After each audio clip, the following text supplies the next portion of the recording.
I've never painted such small pictures before. I was interested in bigger things, paintings beyond the measure of the body, ones where you could wander with your eyes, where you could arrange yourself or rearrange them in your mind. I used to create compositions that felt all-inclusive. I thought of paintings as airports or charter flights for the imagination. Suddenly, everything shrank. I've never felt so small before.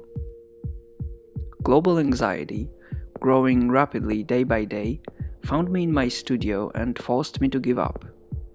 Everything that I thought was important or interesting has become irrelevant or unbearably vain. The only thing I can do is paint. In the face of a shrinking world, creating new images is not only unnecessary, it seems unreasonable. Yet it is the only activity that gives my existence meaning. My studio and my imagination are a refuge for me. For me, the ability to give my thoughts shapes and colors, to visualize and present internal content in visible form, is a natural and necessary way of communication with others and with myself. That is why I continue to paint, although now a bit differently, more quietly, more for myself. In the newest pandemic paintings, I focus mostly on my own condition.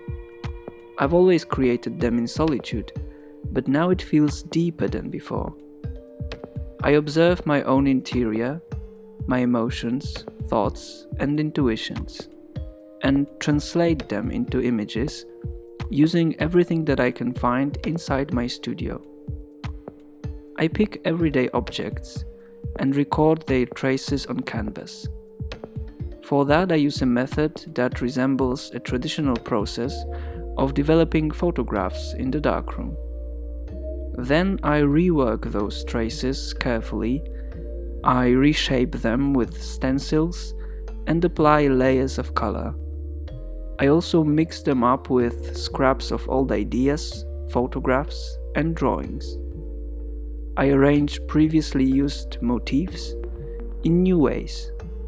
With all that, I try to create pictures that allow me to filter my own thoughts or let my imagination run wild. Since I'm grounded here, I use this time to reimagine things. I research the past, record the present, and dream about the future.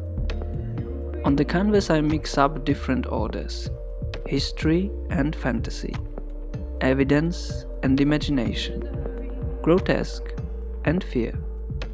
Not to impress anyone, but to create new visual possibilities that allow me to take myself and others on an imaginary trip, full of ambiguous puzzles, distorted memories, or poetic anecdotes. That's all I can do now. But maybe that is also all I need.